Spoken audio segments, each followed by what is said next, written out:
All right. I think you're no stranger to Alp. If you were here in the morning, you have heard him share his insights. So for this session, we'll be talking about empowering product innovation by sharing resources and insights. So we know that customers are demanding more complex and personalized service. I mean, they want better solutions, they want it now, or they want it yesterday.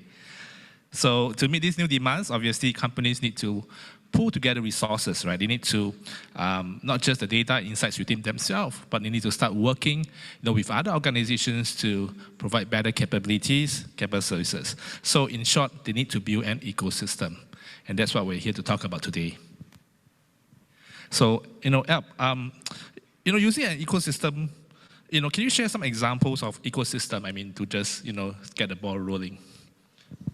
Well, there's a number of ecosystem plays. For us, it's a combination of working together with banks, for example, and their customers, or intermediaries, brokers that are since 120, 130 years doing our client interfacing.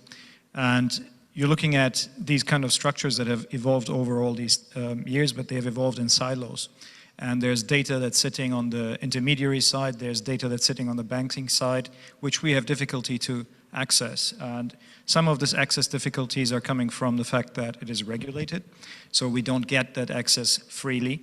Others are self-made, where, for example, intermediaries are worried that they will lose their customer base if we had direct access or all the details for the customer. That makes product development so much more difficult, because you have brokers and agents who come back to you and say, well, I need this product or that product, and I have a customer who wants to really take this, and you could sell that product to someone else. So that creates a proliferation of highly unstandardized and specialist products.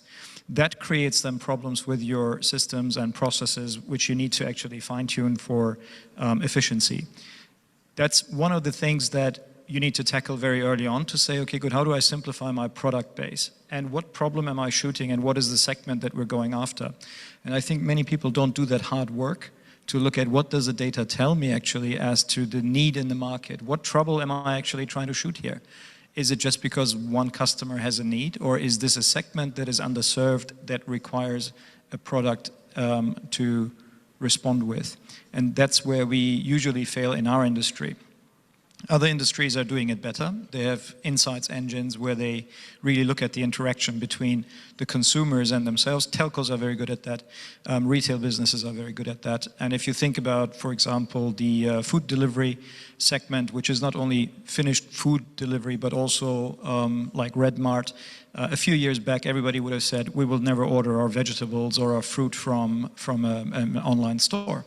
That has changed. And why has it changed? Because the customer experience is phenomenal. If there's something in the delivery that's wrong, you send it back and no questions are asked, you get refunds. So that creates trust. And with that trust, you actually, as a consumer, become bolder to interact, and you're willing to share more. That needs to be translated into our world as well, and we're currently not very good at it. Right. At this stage, I just want to send a general reminder. If you have any questions, feel free to punch them into the system, and we will attend to them, along the way. So thanks for sharing, Alp. And obviously, if you're using, a GrabFood app or app that gives you the customer experience that you need, it's easy, right? You just click a few buttons, and your food is here. The services get delivered, but obviously, we all know it's not as easy as it looks. So, what are some challenges, on the back end to building a good ecosystem? I think if you're looking at the overall landscape architecture, you need to understand that it's sitting in silos. And you need to bridge these silos. And you can do it via APIs in certain cases, not in all cases. And here the problem is that I have someone like a super app provider, and I'm a vendor to it. The super app provider is sitting on data that they deem proprietary and they don't want to share with you. It's going back to what I mentioned earlier. And on our end, we have a similar problem that we say we do have customer data by way of claims. So whoever made ever a claim, we have full data on these persons, but we are also reluctant to share it with our platform partners and ecosystem partners. And therefore, we have this level of inefficiency that we're building in and intransparency that we're building in that prevent us from rolling out actually end-to-end solutions. So I think if we are looking at building ecosystems, it should always come from what problem are we solving for whom, and are we doing it end-to-end or not, or where's my drop-off? And if I have a drop-off, how do I mitigate that drop-off with a vendor or a partner that can actually capture that efficiently with a good customer experience? And this is where it breaks down very often. It has structural problems, it has organizational problems where we were, in one of the previous businesses that I worked in, we were one of the core investors of one of the super apps in the region. It was very hard to get a collaboration going, although we were one of the core investors of that business. So even then, and then you had the problem that the people that you were dealing with were changing frequently. So the new head of financial services of that super app would come in and he would basically start anew because he said, well, I don't know what you discussed previously. So there's also with these super apps, it's a structural asymmetry with an organization like insurance that has been around for 150 years and has very grown, mature structures, organizational, but also very rigid structures. When we want to work with startups or we want to work with one of these super apps that have a completely different approach to product development and market management, it just doesn't translate. It doesn't synchronize that easily. And that needs to be resolved to create better customer experience. Right, but would you say that the situation now is, I mean, obviously you highlight some of the challenges and some of the realities of today's landscape, but how is that, do you see that changing and, you know, do you see that getting better? Yes, I think I do, because there have been deals put in place. If you think about insurance with banks, these are $3-digit million-dollar to billion-dollar deals for distribution partnerships over the next 10, 15 years.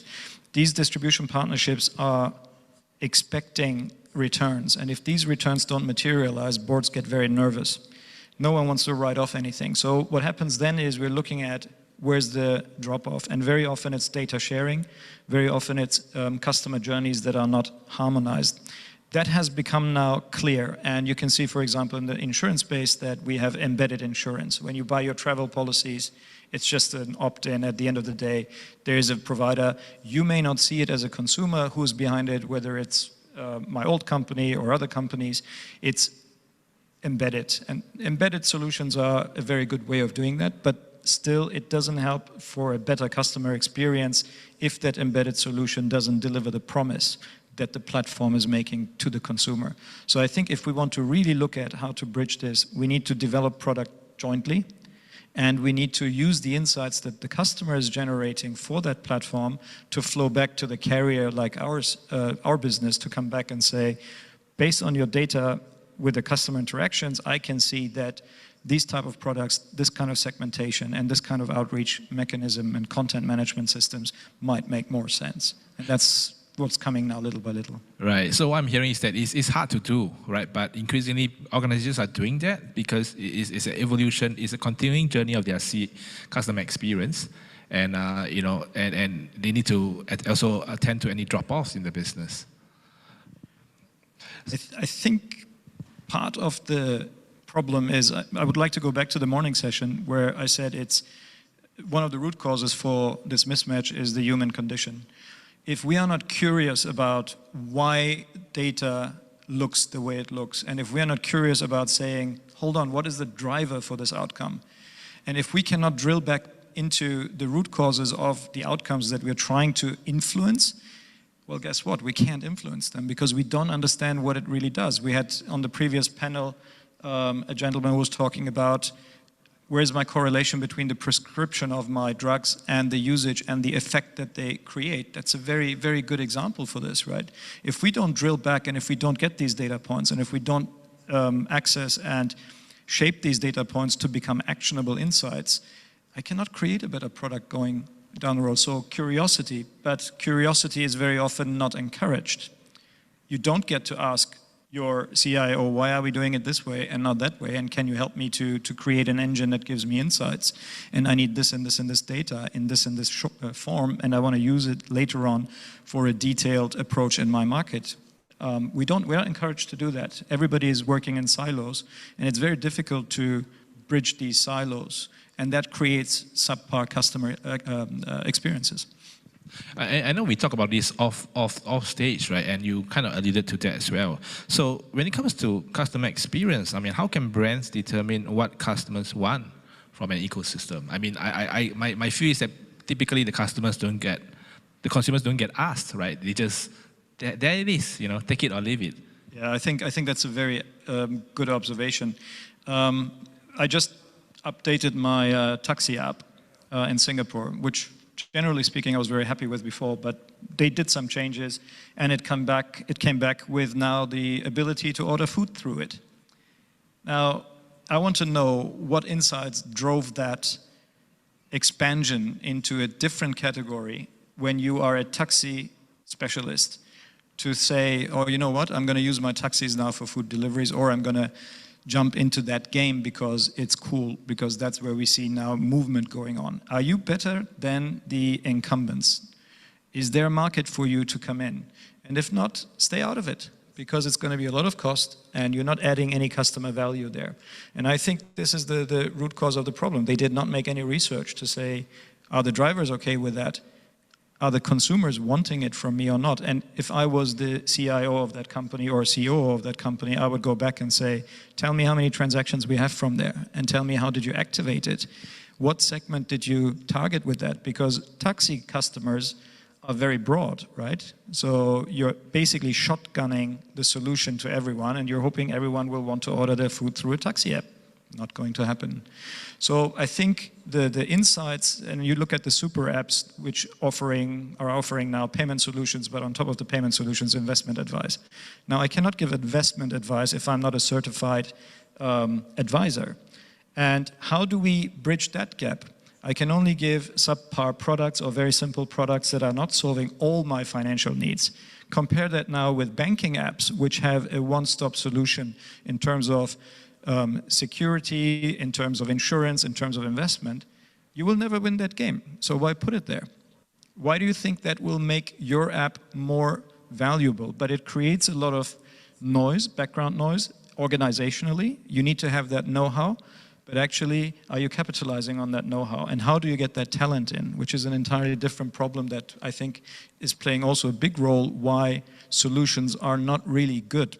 Because I don't have the know-how, I don't have the talent that really drives product innovation. I just want to play in that market, but I don't have the wherewithal to drive innovation in product design and delivery. So don't just do it because everyone else is doing it. Don't just do it because everyone else is doing it. I think we had that on a previous panel as well. There's so much money sloshing around and ridiculous valuations that people say, you know what, it sounds good. It's another bullet point that we can tick off, and it's another round of investors that we can pull into the game. And maybe I can spin the numbers from there, and I can extrapolate the numbers of that sub-segment of my super app, and that creates then X, 10x, 100x valuation uplift. And that's, I think, where we need to be very vigilant that we're not wasting good opportunities for carving out niches in the pursuit of trying to be everything for everyone. If you try to be everything for everyone, you become nothing. You won't be able to be good at anything. Well, we are almost out of time, but we do have a question that came in from the audience, and you know, I prefer to keep my business info and my purchases, my business and personal purchases separate, right? Yet most apps just, you know, go by one email and phone, and you know, they just lump it together. So, you know, why are we not doing that? I mean, what's your thought on this? I think this is an interesting question because we have multiple personas that we are. I just talked about it over lunch. I have 2 mobile phones, and one I do not I don't sign in, and I'm doing everything via VPN because I do not want bias in the information that I get. On my other one, I am logged in with my user data, I accept cookies and everything. So I get a very curated news world to me. So am I the same user or am I not? That's a question that people have to ask themselves. So in this case, I try to separate this as well, and I have certain information that I'm willing to give up and other information that I'm not willing to give up. And I don't think that companies are getting a good grasp on that, because it's not only an email issue. I can have multiple emails across multiple platforms and I can be a single user at the end, because AI can help me distinguish that by putting me into similar or separate segments, so I will get interfaced with different segments. I think there's a technical issue about this. How do I link multiple emails to one user, or do I want to keep it separate? That's a technical issue. It's not a big one. But I think at the end of the day, we don't want to be profiled like that. I, as a consumer, don't want to be profiled like that for sure. And I can imagine that other people have issues as well to be that transparent, and therefore there's a built-in flaw in trying to be everything to everyone. Right. Well, I think our time is up. So, I mean, I guess you could discuss, keep the discussion going off stage. So, thank you so much for your time for this Fireside Chat. Really appreciate you coming to join us. Thank you.